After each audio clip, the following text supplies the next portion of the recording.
They underrated him for 10 years, now he's their CEO. The boardroom is on the 14th floor, and it has floor-to-ceiling windows that look out over the city. On a clear day, you can see for miles. On this particular morning, nobody in that room is looking at the view. There are 11 people seated around the table. 6 of them are board members, investors, stakeholders, people who have been asking pointed questions for the better part of 3 months and receiving answers that don't quite add up. The other 5 are members of the executive leadership team, men and women who have run this company, or believe they have been running it, for the better part of a decade. They arrived this morning expecting to manage the conversation. They are dressed for authority. They have prepared their talking points. At the front of the room, standing at the presentation screen with a clicker in one hand and a glass of water in the other, is Daniel. He is not the chief executive. He is not a vice president. He does not have a corner office or a reserved parking space. His business card, until very recently, described him simply as a senior data analyst, a title that, in this organization, had functioned for years as a polite way of saying, back office, support function, not the room where decisions get made. He is 34 years old. He is wearing a navy suit that fits well. His voice, when he begins, is even and unhurried. He does not clear his throat. He does not thank everyone for their time. He simply begins. The first slide is a timeline. It runs from 10 years ago to the present quarter.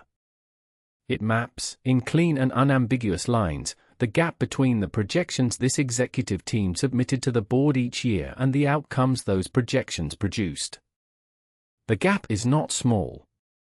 It is not the result of market forces or bad luck or industry headwinds, all of which have been cited, repeatedly, in previous board meetings. The gap is structural. It is documented. It is, Daniel explains in the same unhurried voice, the product of a specific sequence of decisions that can be traced, step by step, through the internal records. He advances to the second slide. The board members lean forward. One of them, a woman in her late 50s who joined the board 2 years ago and has been quietly dissatisfied ever since, uncaps her pen and begins writing. The 5 executives at the far end of the table do not move. One of them glances at the slide, then at Daniel, then back at the slide. His expression is difficult to describe precisely. It sits somewhere between disbelief and the slow recognition of something he cannot quite name yet, the specific sensation of understanding, too late, that the person you ignored for a decade was not ignoring you back. Daniel advances to the third slide. The third slide is a recovery roadmap. It is not a list of vague aspirational objectives or a reshuffled organizational chart with new titles painted over old problems. It is a sequenced operational plan, specific inefficiencies identified, specific structural changes proposed, projected outcomes mapped to realistic timelines with the data to support each projection. It is the kind of document that takes years to be in a position to write, not because of its complexity, but because of the depth of institutional knowledge required to produce it accurately. Daniel has that knowledge. He has had it for a long time. He has simply been waiting for the correct moment to use it. He speaks for 40 minutes. He takes 4 questions. He answers each one with the precision of someone who anticipated them before he walked into the room, which he did. He offers no grievances. He names no individuals. He displays no visible satisfaction at the position he is in, though the position is, by any reasonable measure, extraordinary. When he finishes, he sets the clicker down on the table and thanks the board for their time. There is a pause, not an awkward one, but the kind of pause a room produces when the people in it are still processing what they have just witnessed. The board member with the uncapped pen looks down at her notes, then up at Daniel. She asks one more question, quietly. It is not about the data. It is about availability, specifically, his. The 5 executives at the far end of the table say nothing. There is, at this point, very little left to say. Daniel arrived at this building a decade ago carrying a laptop bag and a reputation for being thorough.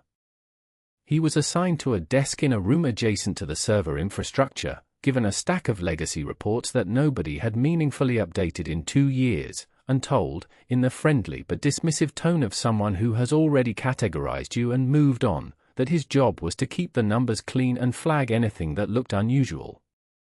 He flagged things. The flags were routinely ignored. He kept working. He was passed over for promotion 3 times. He was excluded from strategy meetings. He was described in performance reviews he was not shown but later obtained, as competent but not leadership material, which in the language of corporate bureaucracy translates roughly to useful, but not a threat. The executives who wrote those words believed them completely. They had no reason not to. He had never raised his voice in a meeting. He had never pushed back in a way that registered as a challenge. He had never made himself visible enough to be taken seriously. What they missed, what they could not see, because they were not looking, is that visibility is not always the goal. Sometimes the goal is the opposite. Sometimes the person you are not watching is the one building the clearest picture of what is actually happening.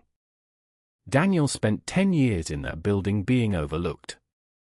In that time, he constructed something that no one on the executive team knew existed and no one could have dismantled if they had, a complete, time-stamped, cross-reference record of every significant decision, every buried metric, every quietly redefined target, and every moment where the data said one thing and the official story said another. He did not do this out of bitterness. He did not do it to plan some dramatic moment of reckoning. He did it because the data was there, and because he is, at his core, someone who keeps records. The fact that those records would one day become the foundation of a boardroom presentation that ended several careers, that was simply an outcome that followed, logically, from everything that came before it. The loudest people in that organization spent a decade making noise. Daniel spent a decade taking notes. On the morning of the presentation, he woke up early, reviewed his slides once, made no changes, and drove to the office. He took the elevator to the 14th floor. He set up his laptop. He poured himself a glass of water. And then, when the room was full and quiet and waiting, he began.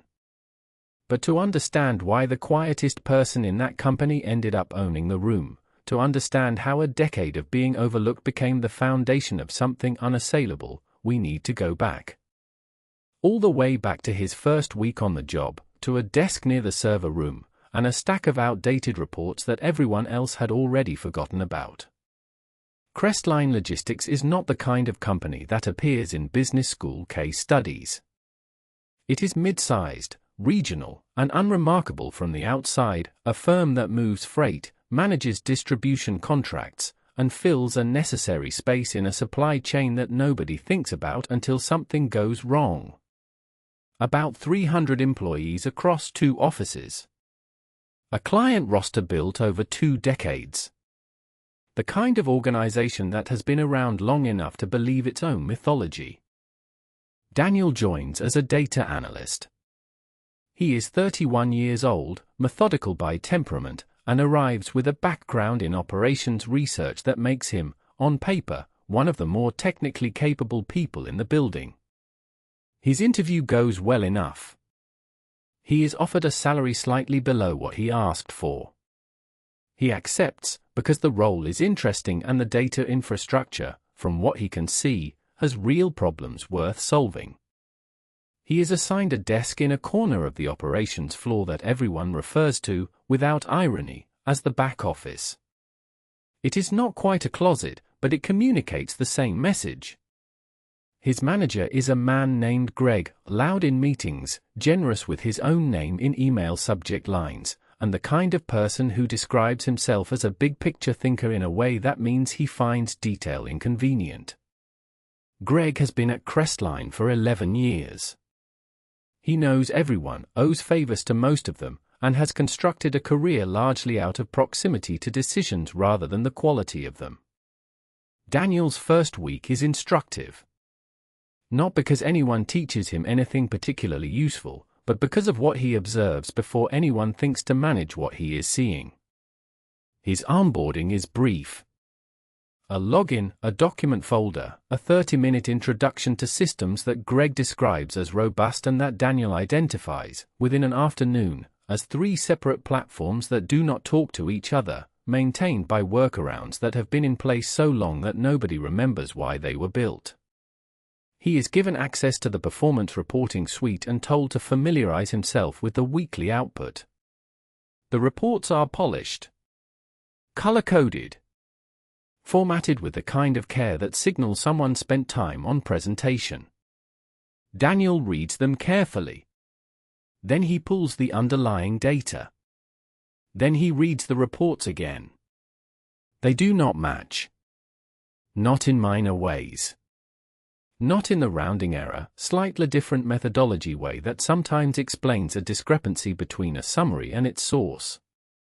The official performance reports that circulate upward through Crestline's leadership every week are telling a materially different story from the raw numbers they claim to represent. Delivery time averages smoothed past outliers that would alarm any client-facing team. Client satisfaction scores aggregated in ways that bury the accounts that are actively at risk. Operational cost figures that exclude categories of expenditure that seem, to Daniel, highly relevant to understanding whether the business is actually profitable in the way it claims to be. Daniel does what anyone would do in their first week at a new job. He says nothing. He asks no questions that would flag what he has noticed. He continues familiarizing himself with the systems. His colleagues are a particular kind of busy. The operations floor runs hot, meetings called urgently, countermanded an hour later, priorities announced and then quietly abandoned when the next fire arrives. There is a culture of visible effort that Daniel recognizes immediately as distinct from actual productivity. People move quickly. They speak with authority. They copy each other on emails in ways that seem designed more to establish presence than to communicate information. Territorialism is not subtext here, it is the operating system. Who gets credit for what is a live negotiation in nearly every meeting Daniel attends in his first month, and the people best at claiming credit are not, in his observation, the people most responsible for the work. Daniel is quiet in these meetings. He asks occasional questions, specific, technical, the kind that suggest engagement without revealing the depth of what he has already understood. He is not performing modesty. He is simply measuring the gap between what people say and what the numbers show, and that gap requires his full attention. He is not particularly liked or disliked in these early weeks. He is, more precisely, not thought about. Greg introduces him to the wider team as our new analyst, handling data support, and the emphasis lands on support in a way that locates Daniel clearly in the organizational hierarchy, useful, subordinate, not someone whose judgment will be sought on anything consequential. The senior operations managers interact with him when they need a figure pulled or a report formatted. They thank him with the slightly distracted warmth of people who are already thinking about their next task. No one asks for his read on what the numbers mean. That question, it seems, is not on offer. This would frustrate most people. It does not particularly frustrate Daniel. He notes it, the way he notes everything, and he files it under useful. Because here is what being overlooked provides, and it is not a small thing, access without scrutiny. Daniel can sit in a room full of senior managers who are, in that moment, entirely unguarded. He can pull data sets that nobody has looked at carefully in years, because the people who should be looking at them are busy managing the appearance of looking at them. He can ask questions about historical performance, nominally for context, actually for comparison, and receive answers that are candid in the way people are candid when they do not consider the person they are speaking to a threat or a witness. The executives at Crestline have spent years building a culture that rewards noise and punishes careful attention.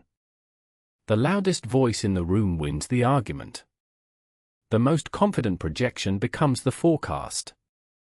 Data is something you deploy to support the conclusion you have already reached, not something you interrogate to discover whether your conclusion is sound. In this environment, a quiet man who reads raw data and says very little looks like exactly what they assume he is: back office support, unremarkable, manageable. They are not entirely wrong that he is manageable. He is. He follows the process. He submits his work through the correct channels. He does not push back, does not challenge openly, does not make himself inconvenient in any way that registers as a problem. He is, by any observable measure, the least threatening person in the building. What they cannot see, because they have never considered it worth looking for, is what he is actually doing with every piece of information that passes through his corner of the operations floor.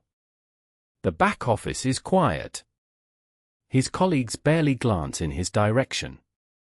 Greg mentions his name in meetings only when handing down a task or forwarding credit upward for a report Daniel produced. The senior team sets the agenda, controls the narrative, and manages the information that reaches the board with the confidence of people who have never had a reason to believe anyone is keeping score. They are about to have a reason. But Daniel is in no hurry. He has a login, a data connection, and, for the first time in his career, an entire organization that has decided he is not worth paying attention to. He settles into his corner desk, opens his laptop, and begins to pay attention to everything. Most people, when they discover that the official numbers don't match reality, do one of two things. They raise the alarm, and get ignored, or worse, labeled as a problem. Or they shrug, decide it isn't their fight, and learn to live inside the fiction. Daniel does neither. He opens a blank spreadsheet, and he starts building. It begins simply enough. He is 3 months into the role, still running the routine reports that nobody reads carefully, still sitting in the back half of meetings where the real decisions get made. And in that position, ignored, underestimated, treated as a piece of furniture that occasionally produces numbers, he has an unusual amount of time to look at the data without anyone looking at him. What he sees does not add up. Not in a dramatic, obvious way. Nothing so blatant as fabricated figures or brazen fraud. It is subtler than that. It is the way a quarterly target gets quietly adjusted mid-quarter, so the final number looks like a success. It is the way a failed initiative gets reframed in the executive summary as a strategic pivot. It is the way a key performance metric gets redefined between one report and the next, same label, different calculation, so the trend line appears to climb when the underlying reality has gone flat or worse. Each individual instance is defensible. Together, they tell a different story entirely. Daniel starts logging them. Not loudly. Not in a way that anyone would notice or question. He keeps his standard outputs exactly as expected, the same format, the same cadence, the same bland delivery. But alongside that official record, in files that live only on his personal machine and a private cloud account, he begins constructing something else. A parallel map of the organization. A shadow version of the truth. He tracks every initiative the leadership team announces. He records the stated objectives, the assigned timelines, and the metrics that will supposedly measure success. Then he waits. And he watches what happens when the deadline arrives and the target quietly disappears from the next presentation. He notes the date it was dropped. He notes what replaced it. He notes what was claimed in the executive summary and what the underlying data showed at that same moment. Over time, the shadow dashboards grow into something almost architectural. He is not simply collecting data points. He is mapping the relationship between what this organization says it is doing and what it is actually doing, and the gap between those two things is, it turns out, both consistent and enormous. Certain leaders, he notices, are particularly reliable generators of that gap. Their announcements are confident and frequent.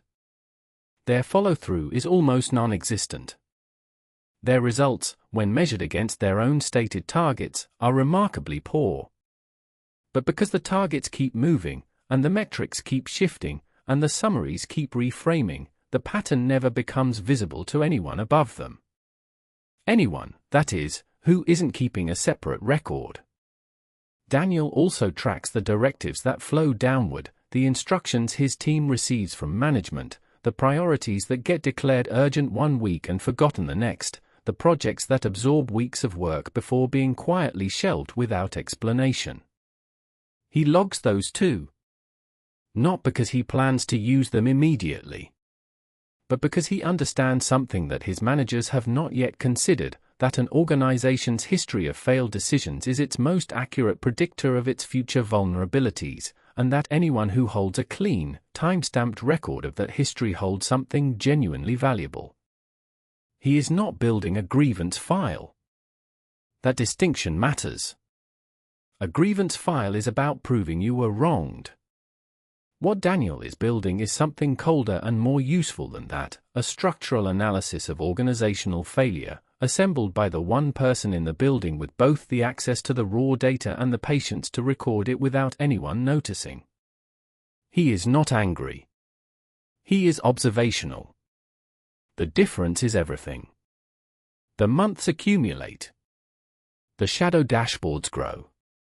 And nobody notices, because the assumption about Daniel has already been made and filed away. He is back-office support. He runs the routine reports. He is, in the polite corporate shorthand of people who have already stopped paying attention, fine.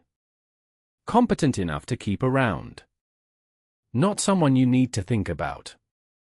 That assumption is, of course, the second gift the company gives him.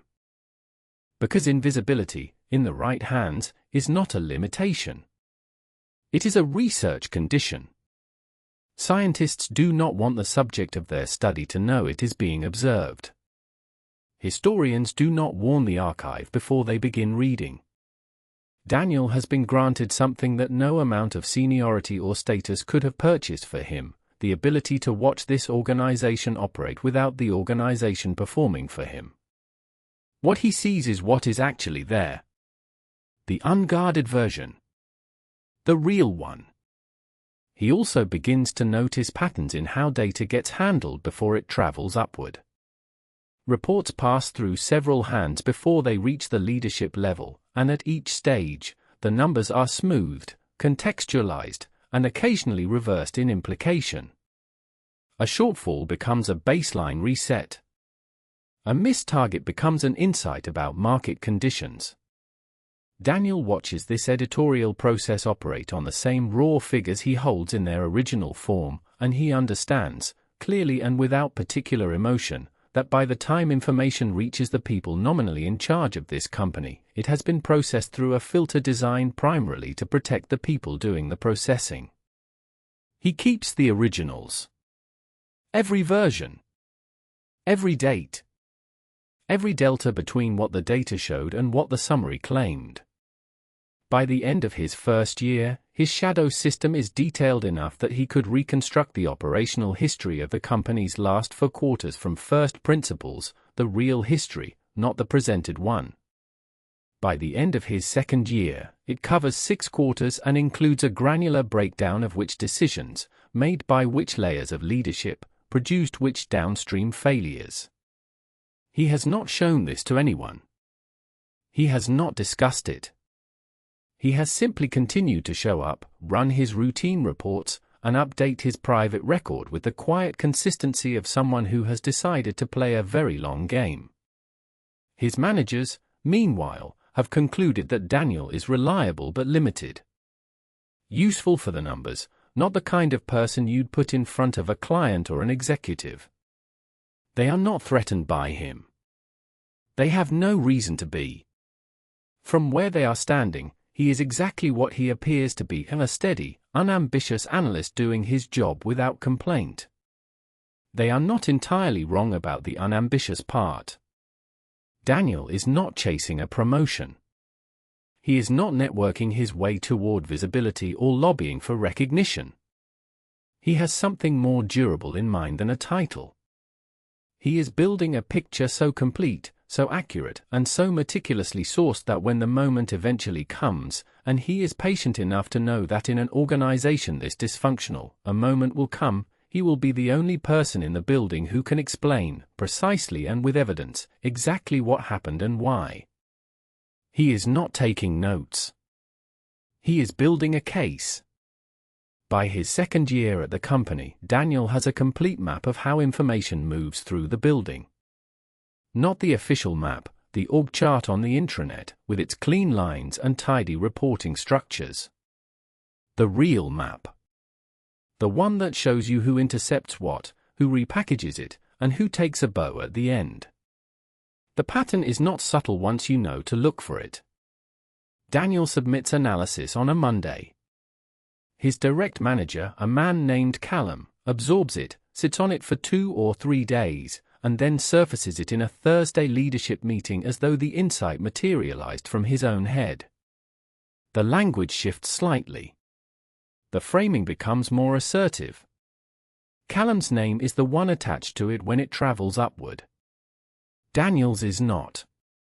This is not occasional. It is structural. It is how Callum has operated for years, and before Daniel arrived, there was nobody in the role with enough analytical precision to produce work worth stealing. Daniel, without meaning to, handed Callum an upgrade. He spends a few weeks simply confirming what he already suspects, watching the timing, watching the vocabulary, watching which phrases from his written reports appear in Callum's spoken presentations with just enough distance to seem organic. The evidence is clear. The mechanism is consistent. And once Daniel understands a mechanism, he does not complain about it. He redesigns it. The adjustment he makes is quiet enough that it takes Callum several months to even register that something has changed. Daniel stops submitting drafts. Not formally. Not in a way that anyone could flag as a policy breach or a failure to follow process. He simply redefines what constitutes a draft versus a finished product, and he redraws the line between the two much closer to the moment of delivery. Where he once submitted preliminary findings for internal review 2 or 3 days before a cross-functional meeting, he now submits a finalized summary on the morning of. Where he once sent Callum work-in-progress notes through the shared folder, he now arrives at meetings with completed analysis already formatted for the room. The window Callum needed to intercept and reframe the work simply ceases to exist. There is no draft to sit on. There is no early version to absorb and represent. By the time the work enters any room where Callum might speak about it, it is already visible to everyone in that room, already attributed, already out in the open. Daniel does not announce this change. He does not send a memo explaining his updated workflow. He simply operates differently, and he does so in a way that is entirely defensible. Faster turnaround. Cleaner presentations. More efficient use of everyone's time. If anyone asks, and nobody does, the answer is ready. At the same time, Daniel begins solving problems that leadership has quietly avoided for months. Every organization has them, the technical knots that sit just below the level of executive attention but just above the threshold of what most people want to touch. Data pipeline issues that make reporting unreliable. Process gaps that create duplicate work for 2 different departments. Integration failures between systems that were never properly configured after a software migration 2 years prior. These problems are well known. They appear on lists. They are discussed briefly in meetings and then set aside because fixing them requires a specific kind of patient, detailed, unglamorous effort that the people in the room do not have the skill or the inclination to provide. Daniel has both. He works on these problems methodically, often outside the scope of what his role technically requires. And when he solves them, he does not send a company-wide announcement. He simply fixes the thing, and then quietly tells the people most affected that the issue has been resolved. This is where the loyalty begins to accumulate. The operations coordinator in the third-floor team, who has been manually reconciling two mismatched data sets every single week for over a year, suddenly finds that they no longer have to. She does not know immediately who fixed it. She finds out through a brief, factual message from Daniel explaining what he changed and why. She thanks him. He replies once, simply. But she does not forget. The supply chain analyst 2 floors up, who has been submitting inaccurate forecasts because the source data he pulls from is corrupted at the point of entry, starts receiving clean figures. He notices the difference before he learns the reason. When he does learn, the reaction is the same: gratitude, and a very specific kind of memory. The kind that stays. None of this is visible to Callum. None of it is visible to the broader executive team. These interactions happen at peer level, at the working level, in the parts of the organization where the actual operational reality lives. And because Daniel does not broadcast what he is doing, nobody above him has a clear picture of how much of the building is now quietly oriented in his direction. Callum, meanwhile, grows frustrated in a way he cannot quite name. The work is still arriving. Daniel is still technically cooperative, still professional, still appearing in all the right meetings. But something has shifted in the texture of those meetings, and Callum cannot put his finger on it. The moments where he would normally synthesize Daniel's work into his own talking points are narrowing. The room already has the information before he has a chance to frame it. And when he tries to redirect or qualify Daniel's findings in the meeting itself, the response from others in the room is flat. They have already read the summary. They have already seen the data. Callum's editorializing lands in a space that has already closed. He raises this with Daniel once, indirectly, a comment about preferring to review materials in advance, framed as a matter of process alignment.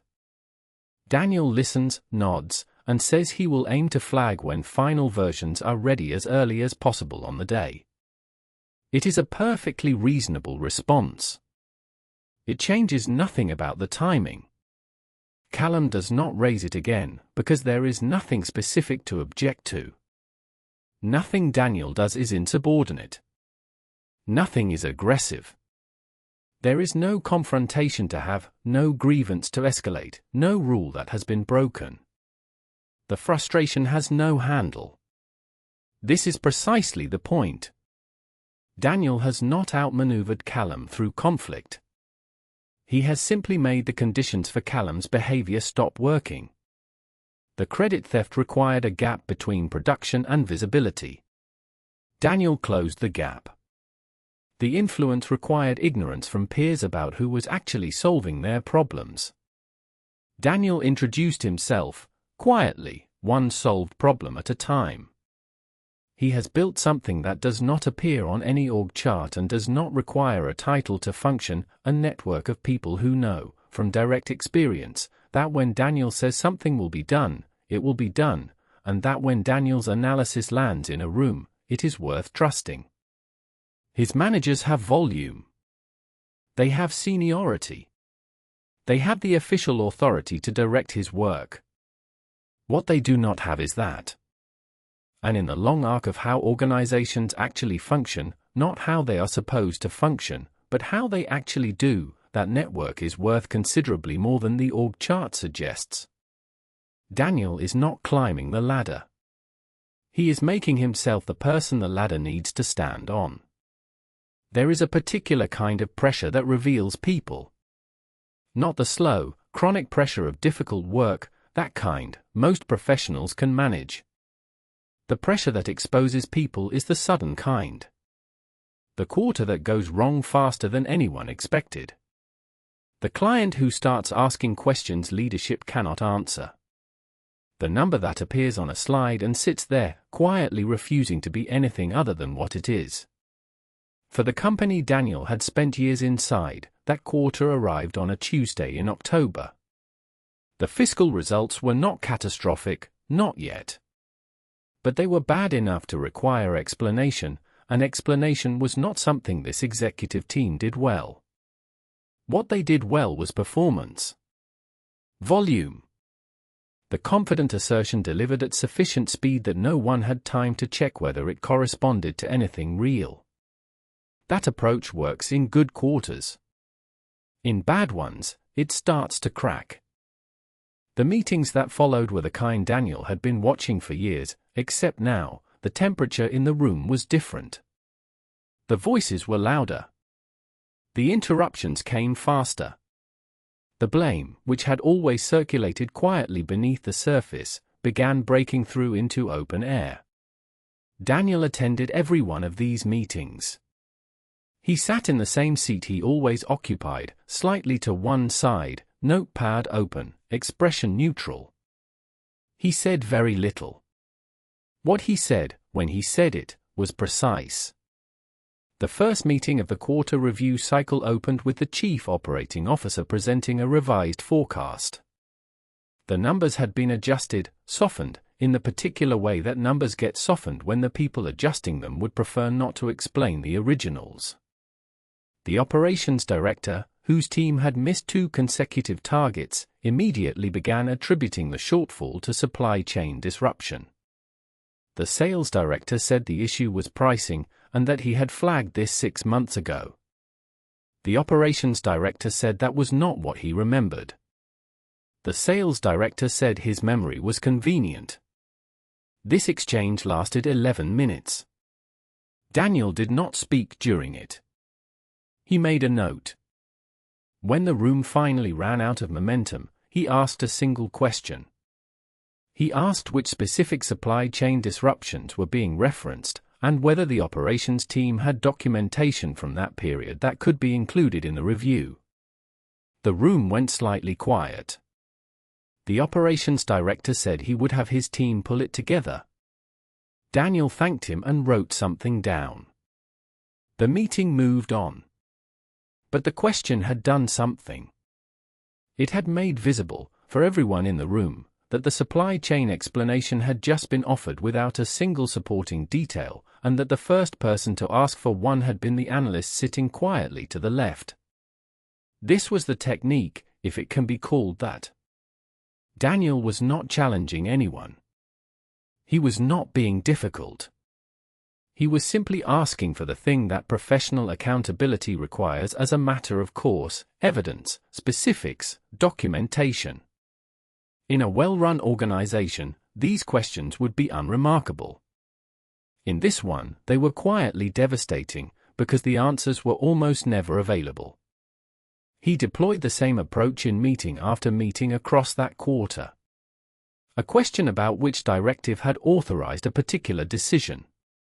A question about when a specific risk had been formally escalated. A question about whether the projection being cited now was consistent with the projection submitted in the previous cycle. Each question was calm, professional, and completely reasonable. Each question landed in a room where the honest answer was uncomfortable, and where the discomfort was now visible to everyone present. What happened over the following weeks was not something Daniel engineered. He did not plant information. He did not whisper in corridors. He simply continued being the same composed, precise person he had always been, while the executive team around him became increasingly not that. The Chief Operating Officer began contradicting himself across meetings, making commitments in one session that he reversed in the next. Daniel's notes captured both. The operations director grew visibly irritated whenever the conversation turned to metrics, which was often because the metrics were not good. In one meeting, he raised his voice at a mid-level project manager over a missed deadline, a deadline, Daniel knew from his own records, that had been moved twice at executive request. The project manager said nothing. Several people in the room looked at their hands. Daniel looked at the operations director. Not with hostility. Not with judgment. Simply with the calm, steady attention of someone watching something happen. Afterwards, one of his colleagues, a logistics coordinator named Priya who had worked in the company for 6 years, found him in the corridor and said, quietly, that she had never noticed before how often those meetings went like that. Daniel said he understood. Priya said she wasn't sure how he stayed so calm. Daniel said he found it easier when he knew what he was looking at. He did not elaborate. He didn't need to. There is something that happens when one person in a room remains composed while everyone else escalates. It is not immediately obvious, but it is consistent. The composed person becomes the reference point. The room, without being asked to, begins organizing itself around the contrast. Voices that sounded authoritative when they were the loudest voices available begin to sound different when placed next to genuine steadiness. Daniel had not manufactured this dynamic. But he had understood it, understood that composure in a high-pressure environment is not merely a personal virtue. It is a diagnostic instrument. The more clearly the room can see the difference between reaction and analysis, the more visible the quality of each becomes. The executive team was not stupid. They sensed the shift, even if they could not name it precisely. The chief operating officer began making pointed comments about Daniel's participation levels, suggesting, in the vague, face-saving language of senior management, that the data team needed to be more proactive rather than simply reactive. Daniel thanked him for the feedback and asked whether there were specific deliverables he should prioritize. The chief operating officer said he would follow up. He did not follow up. By the end of the quarter, something had changed in that building, not dramatically, not loudly, but measurably. The people who attended those meetings had seen something they could not quite unsee. They had watched a group of senior leaders spend weeks assigning blame, contradicting each other, and avoiding accountability, and they had watched one person sit in the same room, ask the same reasonable questions, and remain entirely unshaken by the noise. Peer trust, which Daniel had been building quietly for years through the kind of practical reliability that never makes headlines, deepened. People began bringing him problems before they brought them to management. Not because he had asked them to. Because it had become apparent, in those meetings, that he was the person in the room who was actually paying attention. Daniel had not started a fire.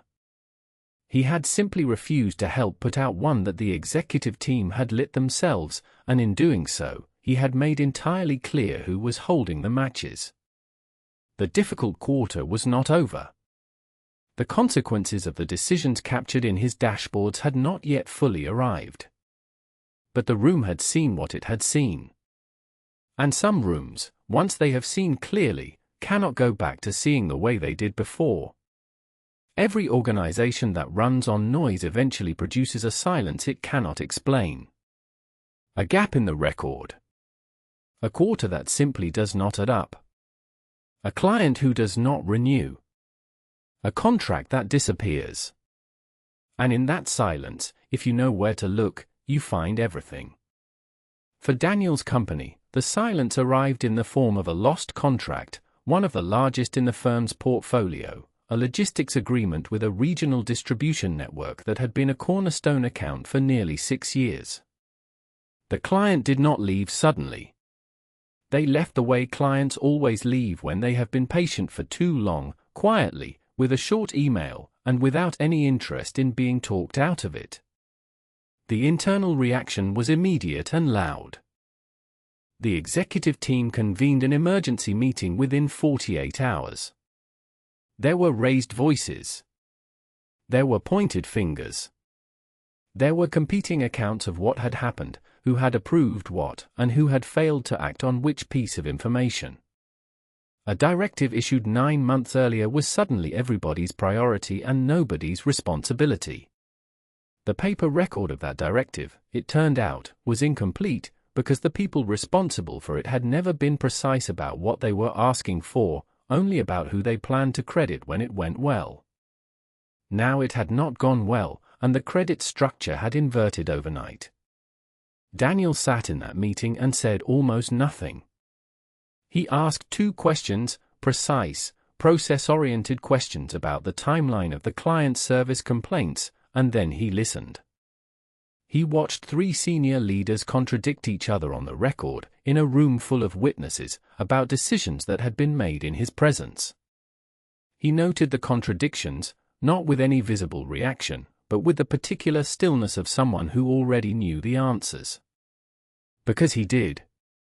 The documentation Daniel had been building for years was not a grievance journal. It was not a list of slights or a catalogue of frustrations. It was something far more useful, an operational record, time-stamped and cross-referenced, of how decisions were actually made inside this company versus how they were later described. Every directive he had been given that contradicted the data he had submitted. Every report he had delivered that was quietly set aside. Every initiative that leadership announced with confidence and then abandoned without acknowledgement. Every performance target that was quietly redefined mid-quarter to accommodate a shortfall that the original numbers had predicted months in advance. For the lost contract specifically, Daniel's files contained the following: a service gap analysis he had submitted 14 months earlier, flagging exactly the operational bottleneck that eventually caused the client's complaints. He had submitted it through proper channels. It had been received, acknowledged in a single-line reply, and never acted upon. He had followed up twice. Both follow-ups were on the record.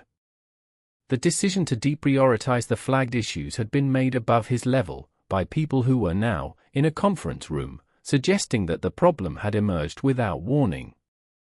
It had not emerged without warning. The warning was 14 months old, and it had Daniel's name on it. He did not bring this to the meeting. He did not circulate it to colleagues. He did not mention it in any conversation, formal or informal, in the days that followed. He simply had it. Organized. Time-stamped. Ready. This is the part that requires a specific kind of discipline, and it is worth understanding clearly. The temptation in this moment, when the organization is in crisis, when the people who dismissed your work are now scrambling to rewrite history, is to surface the evidence immediately. To correct the record in the room. To make them see, right now, that you told them so. Daniel did not do this. He understood something that most people learn too late, if they learn it at all: evidence produced defensively, in the middle of a blame cycle, looks like self-interest. It gets absorbed into the noise.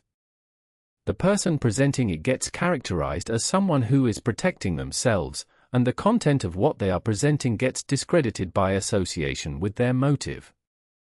Evidence presented to an independent investigator, in response to a formal request, with no apparent agenda, that is a different thing entirely. That is a resource. That is exactly what an organization in crisis needs, and exactly what Daniel had spent years positioning himself to provide. The board's involvement came within 3 weeks of the contract loss.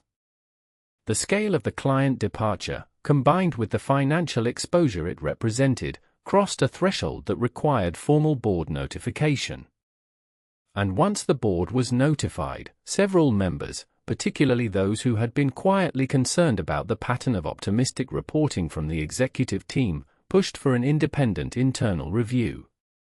The review was not targeted at Daniel. It was not targeted at anyone specific, initially. It was a process audit, an attempt to reconstruct the decision chain that had led to the contract loss and to understand whether the failure was isolated or symptomatic of something structural. The reviewers needed data. They needed contemporaneous records, documentation created at the time decisions were made, not reconstructed afterward. They needed someone who could explain not just what had happened, but when, and in what sequence, and in response to what information. They found Daniel's name on every accurate internal report that touched the relevant accounts. They found his submitted analyses in the archived records. They found his follow-up communications. And when they requested a meeting with him, they arrived with a specific expectation that they were about to interview someone with partial information about a specific operational window. What they found instead was 10 years of organized, cross-reference documentation covering the gap between what leadership had reported and what the data had actually shown, not as an accusation, but as a factual record of operational history. Daniel presented it the same way he presented everything, methodically, without editorializing, without naming anyone as a villain. He described decisions and their outcomes. He described data that had been submitted and the responses it had received. He described patterns across time. The reviewers were in that meeting for 2.5 hours. Afterward, one of them reportedly asked a colleague a single question: how long had this analyst been in the company?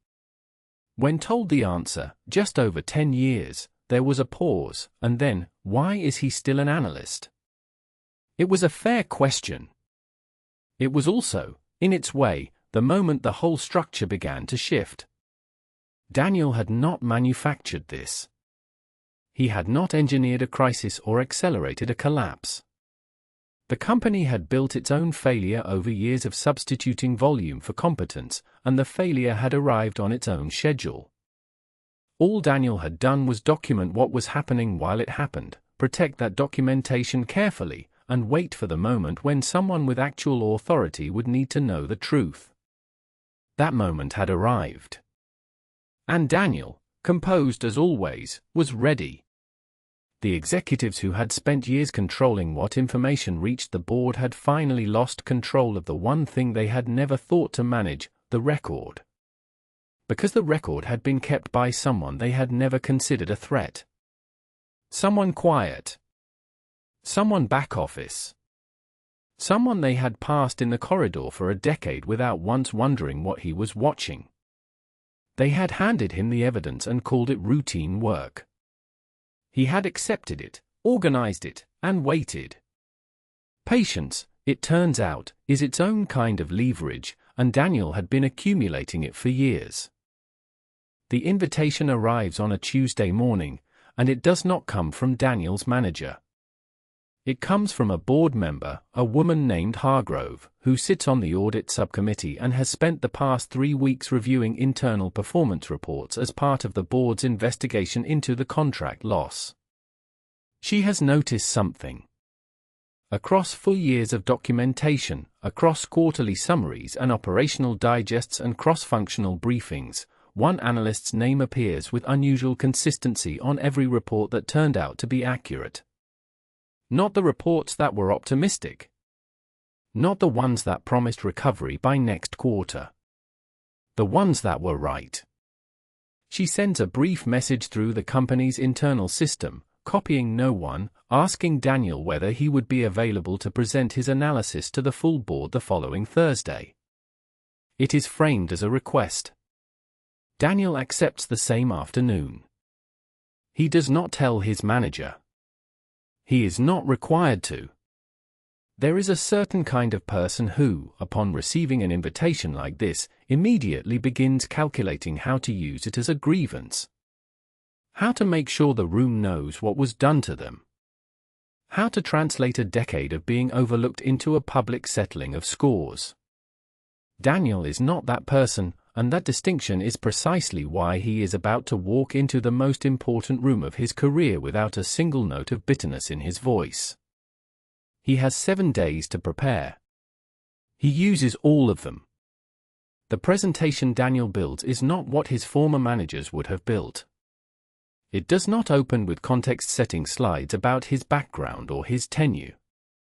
It does not include a timeline of events framed around anyone's mistakes. It opens with the current fiscal position, precise, unambiguous, grounded in figures the board can independently verify, and it moves forward from there. This is the first signal the board receives, within the opening 90 seconds, that they are looking at something different. Most presentations made to boards in crisis mode are defensive. They explain why things went wrong in a way that distributes blame broadly and commits to vague improvement. Daniel's presentation does the opposite. It tells the board exactly where the organization stands, exactly what structural conditions produce that position, and exactly what a credible recovery trajectory looks like. No one is named. Not once. The failures are described in the language of process and structure, directives that were issued without data support, thresholds that were redefined rather than met, forecasting methods that introduced compounding error over successive quarters. A forensic accountant would recognize this framing immediately. It is the language of systemic diagnosis, not personal accusation, and it is devastatingly precise. The board members are quiet in a way that is different from the polite quiet of a routine presentation. Two of them are taking notes. Hargrove is watching Daniel in a way that suggests she is not watching the slides at all, she is watching how he handles the room. He handles it calmly. When a question comes, and one board member asks a pointed question about whether these inefficiencies were flagged to leadership prior to the contract loss, Daniel answers directly. He says yes, the data was submitted, and he can provide the submission timestamps if that would be useful to the investigation. He does not editorialize. He offers the documentation as a practical resource. The question lands. The board member nods slowly and writes something down. What Daniel understands, and what his former managers never did, is that a boardroom is not a courtroom. You do not win it by prosecuting someone. You win it by being the clearest thinker in the room at the moment clarity is most scarce. This company is in the middle of a crisis. Its leadership structure has just been exposed as unreliable. The board is sitting in front of a large and expensive problem, looking for someone who has a map. Daniel has the map. He has been drawing it for years. He does not need to explain that. He simply opens it and lets them look. The structural recommendations he presents are specific and sequenced.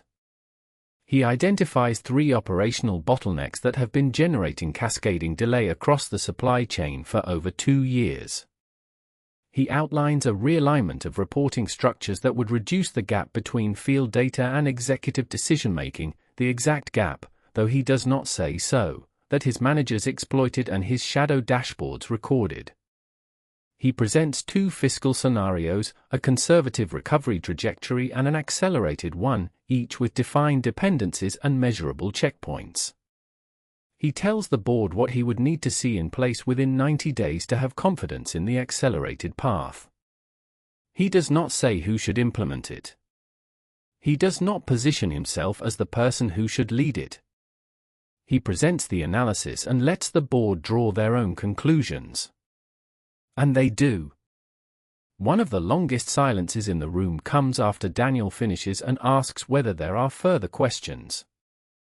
There is a pause of perhaps 8 seconds, which, in a boardroom, is a long time, before Hargrove speaks. She thanks him. She says the presentation has been, and she pauses before choosing the word, clarifying. Another board member, the one who asked about the submission timestamps, says he would like a copy of the full documentation set Daniel referenced. Daniel says he can have it to him by end of day. He means it. It is already organized. Daniel leaves the boardroom the same way he entered it, without fanfare, without a visible change in posture, without any of the expressions that might signal he understands what just happened in that room. He walks back through the building, past the open-plan floor where he has sat for nearly a decade, past the desks of colleagues who give him no particular notice, and returns to his workstation. He sends the documentation file as promised. Then he goes back to work. What he does not do, and this is the part that matters, is go home that night and tell himself he has won something. Because he has not won yet. He has simply been seen, for the first time, by the people who have the authority to act on what they are looking at. There is a difference. He understands it precisely.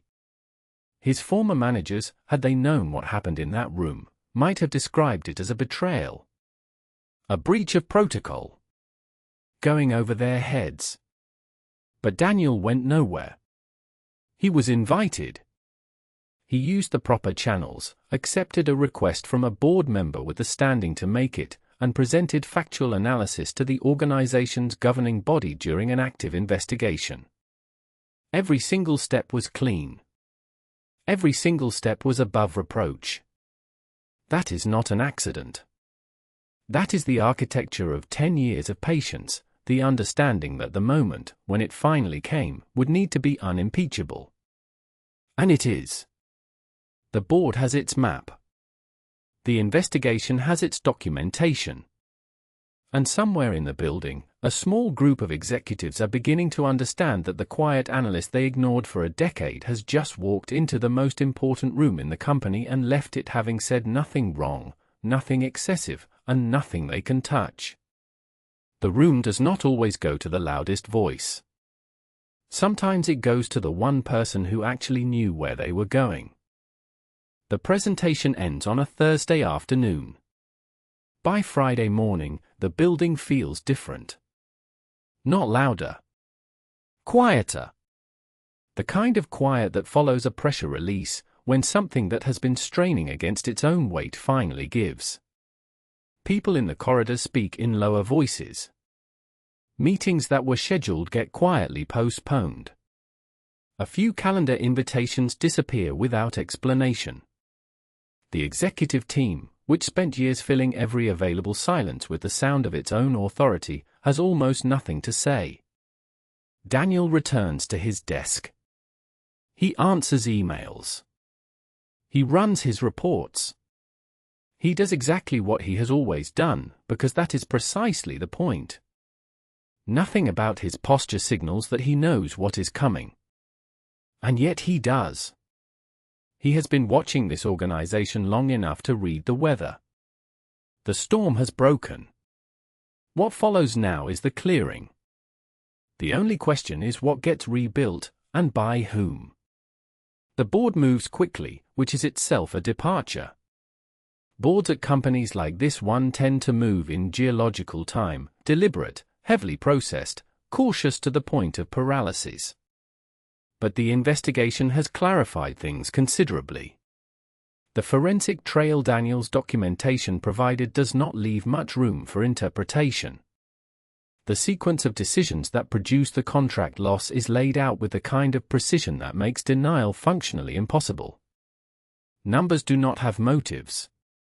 Timestamps do not negotiate. The record simply is what it is. Within 2 weeks of the presentation, 2 senior leaders submit their resignations. The announcements are worded carefully, the language of mutual agreement and new opportunities, the standard vocabulary of departures that are anything but voluntary. A third does not resign. He is removed. There is no announcement for that one. His access credentials stop working on a Tuesday, and by Wednesday his name has quietly disappeared from the internal directory. The people who worked under him notice. Nobody says anything. Some of them exchange a look across a conference table, the kind of look that contains an entire shared understanding without a single word attached to it. The restructuring creates a vacuum at exactly the level where Daniel's work has always been most visible. The people now gone were precisely the ones who claimed ownership of strategic direction while quietly relying on data they did not fully understand and could not have produced themselves. With them absent, the shape of the organization shifts. What was obscured becomes apparent. The board begins mapping the institutional knowledge that remains, where it lives, who holds it, how dependent the company's recovery is on any single person's continued presence. Every path they trace leads somewhere predictable. It is a board member, the same one who noticed Daniel's name appearing on every accurate internal report, who initiates the first direct conversation. It is not a formal meeting. It is a conversation in the margin of another meeting, brief and unannounced, the kind of exchange that carries more weight than its casualness implies. She asks Daniel how he would describe the company's core operational problem. Not the symptom. The underlying condition. Daniel answers without hesitation, without notes, and without hedging. He describes the structural misalignment between how performance is reported and how performance is actually generated. He names the 3 process gaps that have compounded the problem over time. He estimates, accurately, it will later turn out, how long it would take to close each one given realistic resourcing. The conversation lasts 11 minutes. She does not offer him anything in that conversation. She simply listens, thanks him, and leaves. But Daniel has been in this building long enough to understand what that kind of attention means. The board is not looking for the most senior person available. Senior is no longer a credential anyone in that building wants to advertise. They are looking for the person who actually understands the machine. In the weeks that follow, Daniel is consulted repeatedly, formally this time, through proper channels, with his manager's nominal involvement, which at this point is largely ceremonial. He is asked to review operational projections. He is asked to validate assumptions in the recovery plan being drafted. He is asked, twice, to sit in on board-level working sessions as the person most qualified to answer specific technical questions. Each time, he answers those questions. He volunteers nothing beyond what is asked. He expresses no ambition, makes no lateral moves, and positions nothing. He simply continues to be the most useful person in the room, which is the only position he has ever needed to hold.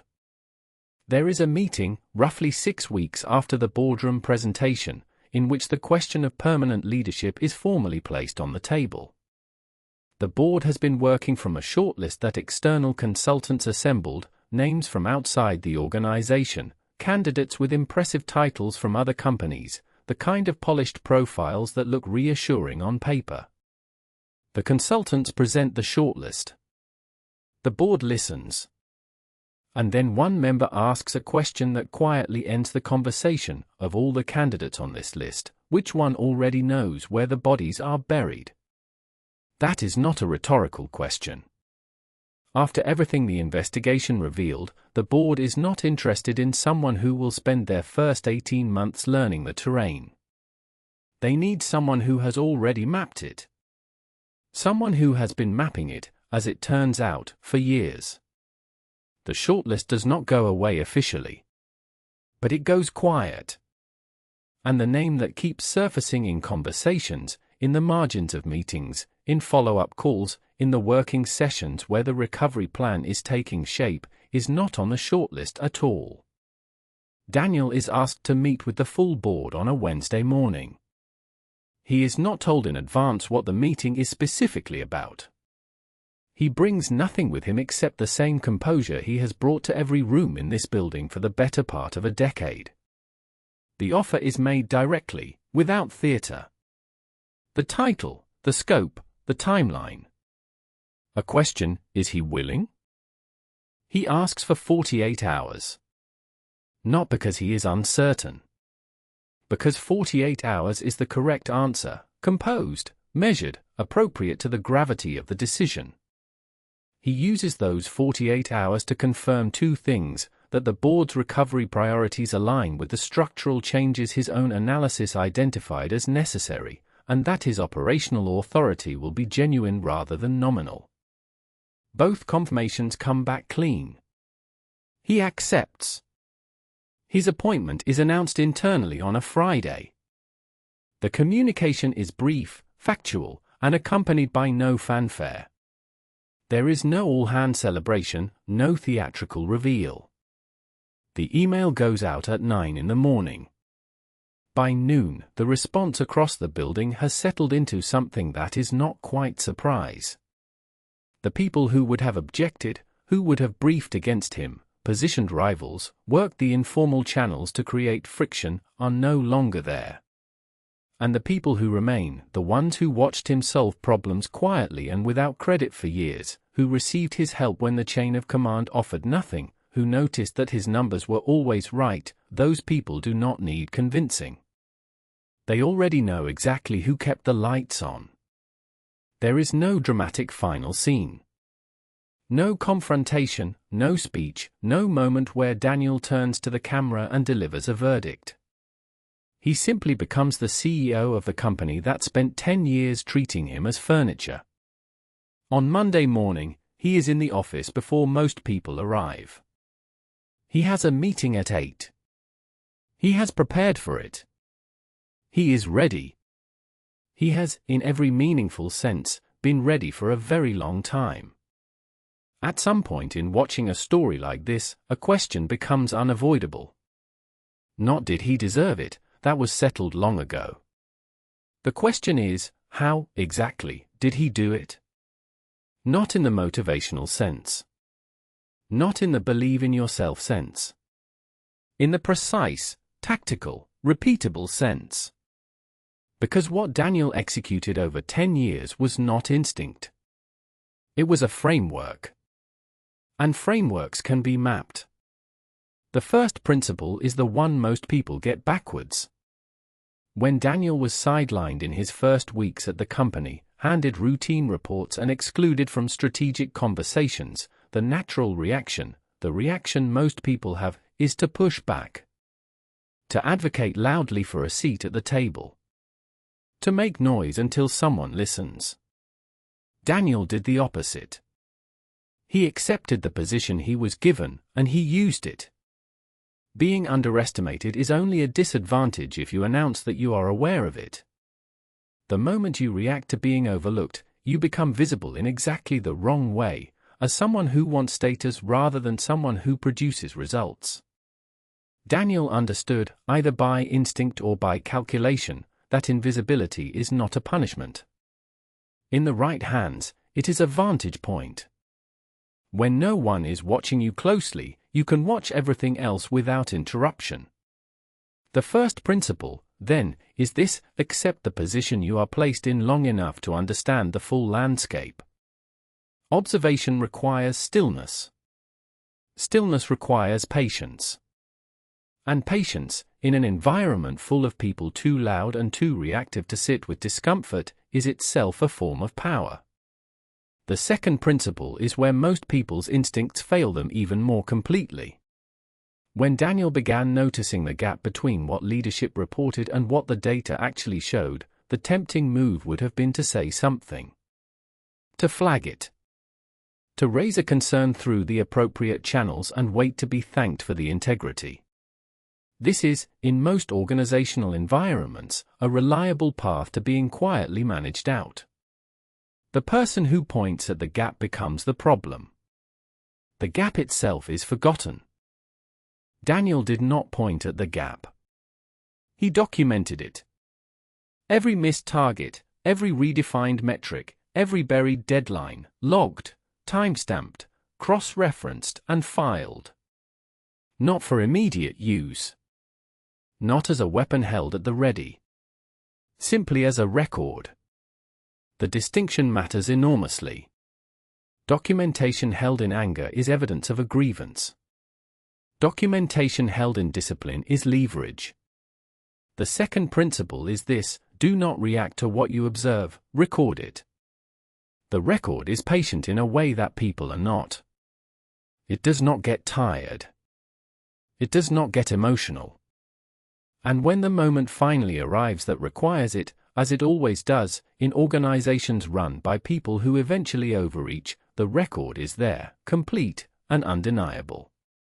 Build the file before you need it.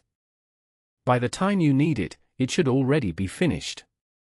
The third principle is the one that specifically neutralized Daniel's most immediate problem, the habit his managers had of intercepting his work, repackaging it, and presenting it upward as their own. The solution was not to complain about this. It was to change the delivery timing. Finished results, presented directly in cross-functional settings, cannot be retroactively claimed by someone who was not in the room when they landed. Drafts submitted up the chain can be. The difference between those two delivery methods is not about confidence or assertiveness, it is about understanding how information moves through a hierarchy and engineering the moment of delivery so that the chain of custody is visible and public. The third principle: control the moment your work becomes known, and to whom. Information delivered privately to a manager can be filtered, delayed, or absorbed. Information delivered in a room full of peers and stakeholders is already out. It already has witnesses. The timing of disclosure is not a minor logistical detail. It is the mechanism by which credit is either protected or surrendered. The fourth principle is the one that required the most discipline, and the one that ultimately did the most damage to the executive team, not through any action Daniel took, but through the contrast he created simply by existing in the same room. When the company entered a difficult fiscal quarter and the meetings became loud, blame-heavy, and erratic, Daniel stayed composed. Asked precise questions. Said very little else. This is not a soft skill. It is a diagnostic tool. In a high-pressure environment, the people who lose composure reveal themselves completely, their priorities, their fears, their willingness to sacrifice others to protect themselves. All of it surfaces under pressure. The person who remains still in that environment does not simply look better by comparison. They also see more clearly than anyone else in the room, because they are not flooded with adrenaline and self-preservation instinct. They are watching. The fourth principle, composure in a crisis, is not a virtue signal. It is a data collection strategy. The calmer you are, the more clearly you can see what everyone else is showing you about themselves. The fifth principle is the quietest one, and the one that made everything else possible when the moment finally arrived. Daniel, over years of being dismissed by his managers, had done something those managers never thought to do. He had been genuinely useful to his peers. Not as a political strategy. Not as networking. Simply by showing up, solving problems, and delivering on what he said he would deliver. The peers who noticed this, the ones who knew that Daniel's help actually arrived, that his analysis was accurate, that he did not take credit for things that weren't his, those people became a silent coalition. Not organized. Not conspiratorial. Just reliable. When the board began asking questions, multiple people pointed in the same direction. Not because they were coordinated. Because they were each, independently, telling the truth. The fifth principle, peer trust, is accumulated slowly and spent quickly, but when you need it, nothing else substitutes for it. You cannot manufacture it at the moment of crisis. It either exists or it does not. And it is built in the small moments, the ones that feel insignificant at the time, where you choose to be genuinely useful rather than strategically visible. Taken together, these 5 principles form a specific kind of strategy. Not aggressive. Not passive. Precise. Strategic invisibility as observation. Documentation as leverage. Information timing as protection. Emotional composure as a diagnostic tool. Peer trust as a silent coalition. None of these required Daniel to break a rule, burn a bridge, or make a single enemy in any way that could be named or punished. Every move he made was, on its surface, entirely unremarkable. The unremarkability was the point. The checklist is straightforward if you are inclined to look at your own organization with clear eyes. Who in your environment is being systematically overlooked? What is the gap between what leadership reports and what the actual data shows? Where does your work go after you hand it upward, and who benefits from it when it arrives? How do you behave when the pressure in a room becomes unpleasant, and what does the behavior of everyone around you tell you? And who, in your daily work, do you actually help, not visibly, not strategically, but genuinely? These are not abstract questions. They are the exact questions Daniel answered, one at a time, over 10 years. The answers became the roadmap. The roadmap became the boardroom. And the boardroom became the position his managers never imagined they were helping him build. There is a particular kind of irony that only becomes visible at the end of a story like this one. You have to let the whole thing unfold before you can see it clearly. And now that we are here, now that Daniel is sitting in the chair his former managers were so certain they deserved, the irony is almost too clean to be accidental. They built him. Every one of them. Not intentionally, not generously, not out of any wisdom they were hiding. They built him the way a storm builds pressure, blindly, noisily, and without any awareness of what they were creating. Every time they talked over him in a meeting, they gave him another uninterrupted hour of observation. Every time they buried an inconvenient report, they gave him another data point. Every time they raised their voices in a room full of people who were quietly taking note, they handed him another entry in a catalogue of instability that would one day be placed in front of a board of investors. They did not overlook Daniel. They funded him. That is the part that is worth sitting with.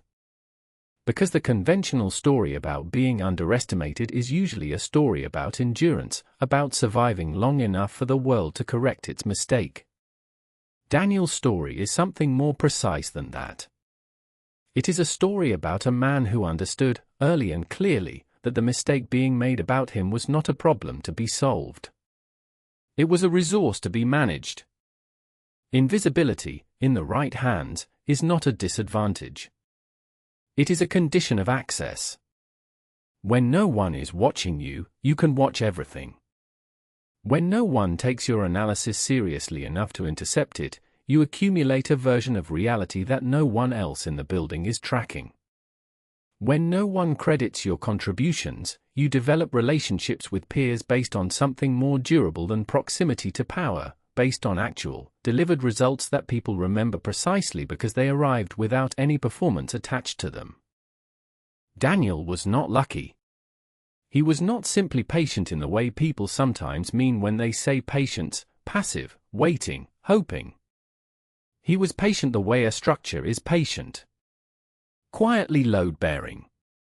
Doing the work regardless of whether anyone was watching, because the work was the point, and because the record of the work was being kept whether or not anyone else was keeping it. The executives around him were performing competence. Daniel was accumulating it. And over 10 years, those are two very different destinations. What is perhaps most instructive about the way this ended is what Daniel did not do. He did not confront anyone. He did not escalate prematurely.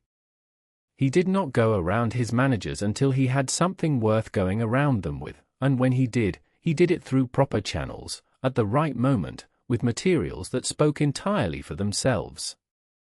He did not campaign for recognition. He did not make himself a martyr to the dysfunction around him. He simply remained the clearest thinker in a building that was slowly running out of clarity, and he let the building's own failures create the conditions for his visibility. There is a version of this story where Daniel grows bitter. Where the years of being overlooked harden into resentment, and the resentment leaks into his posture, his relationships, his ability to think straight. That version of the story ends very differently, and it ends on his manager's terms, not his. Daniel chose a different posture, and it was not a passive choice. It was a disciplined one. Composure under pressure is not the absence of feeling. It is the decision, made repeatedly and under real cost, to remain more useful than emotional. His managers chose the opposite. And in choosing it, they made themselves legible in ways they never intended. Their volatility told everyone in the room exactly how much pressure they could handle. Their blame shifting told everyone exactly where the real accountability gaps were. Their volume told everyone exactly how little substance was underneath it. They revealed themselves, meeting by meeting, quarter by quarter, and Daniel, who was already watching, simply noted what he saw. This is the part of the story that tends to get lost in retellings of professional comeuppance. We focus on the payoff, the boardroom, the presentation, the restructuring, the appointment. And the payoff is satisfying, genuinely so. But the payoff was not the strategy. The payoff was the result of a strategy that had been running, quietly and methodically, for years before anyone in a position of authority knew it existed. The lesson is not that quiet people win eventually. That would be too simple and too passive a reading. The lesson is that certain kinds of clarity, about what is actually happening, about where the real leverage is, about when to move and how, are most available to the people who are not performing for the room. The people who are busy being seen are rarely busy seeing. And in an environment where the gap between official narrative and operational reality is wide enough to walk through, the person who maps that gap with precision is building something that compounds quietly, year by year, until the moment arrives when the map becomes the most valuable thing in the building. Daniel did not win by fighting. He won by watching. And then, when the moment came, by presenting, calmly, clearly, and with complete documentation, the picture that only he had taken the time to develop. The executives who tried to keep him small handed him a decade of their own failures, fully time-stamped. They could not have given him a better gift if they had tried. So if there is something to take from this story beyond the satisfaction of watching the right person end up in the right seat, and there is, it is this. Every environment has a gap between what is claimed and what is true. Most people either do not notice the gap, or notice it and decide it is not their problem, or notice it and decide to perform frustration about it without doing anything useful. A very small number of people look at that gap and see a map worth drawing. Those are the people worth watching. Quietly, and from a distance. Because they are almost certainly already watching you. Next time, we are looking at a story from a different angle. What happens when a company's most loyal employee discovers that loyalty was never on the table? It is a different kind of reckoning, and it lands just as hard. For now, that is the story. The Quiet Analyst. The decade of documentation. The boardroom that fell silent when the clearest picture in the building finally came into view. The loudest person in the room rarely controls it. The one with the clearest picture of what is actually happening almost always does.